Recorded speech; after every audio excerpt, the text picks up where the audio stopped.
আজকে জুমার দিন আমারে 2 রাকাত জুমার নামাজ পড়ার সুযোগ দে। ও নবীর উম্মতেরা, নবীর আশিকেরা, হুসাইনের আশিকেরা গো, এই 2 রাকাত নামাজ জুমার নামাজ ছাইরো না, আমার নবীর শাফায়াত নসিব হবে না। রক্তে লাল হইয়া যদি হুসাইন 2 রাকাত জুমার নামাজ পড়তে পারে গো, আজকাল থেকে কথা দিতে হবে জীবনে কোনোদিন জুমার নামাজ ছাড়তে পারবা না।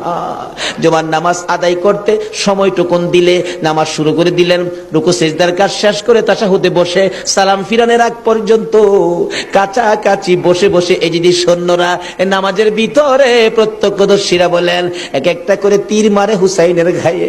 ডান দিক দিয়ে যদি তীরটা মারতো, বাম দিক দিয়া বেরিয়ে যাইতো, সামনে দিয়া মারলে পিছন দিয়া বেরিয়ে যায়, এই কিসিমের তীর গো নামাজের ভিতরে বাহুতুরটা তীর লাগাইছে।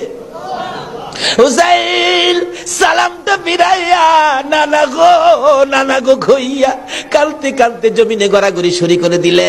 নিষ্ঠুর পাষাণ এই দিদি শূন্যের সীমার গলা কাইটা মাথা আলাদা করে নিয়ে গেছে। হুসাইন শহীদ হয়ে যায়। ওদিকে দিয়ে ডাকতেছে।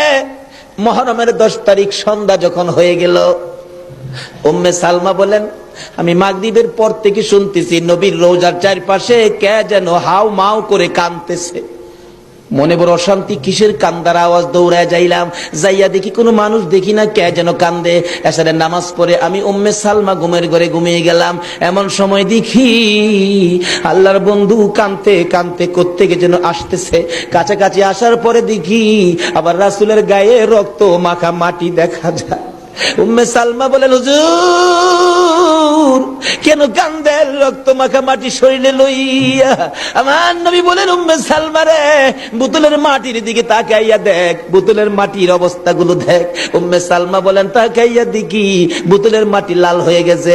আবার রাসূল বলেন উম্মে সালমা রে, আমার হুসাইন কারবালায় নাই রে, কারবালায় না। উম্মে সালমা বলেন প্রশ্ন করলাম ইয়া রাসূলুল্লাহ, হুসাইন তো কারবালায় শহীদ, আপনার রওজার পাশে কাঁদলো কে জানতে চাই। আমার নবী বলেন আরে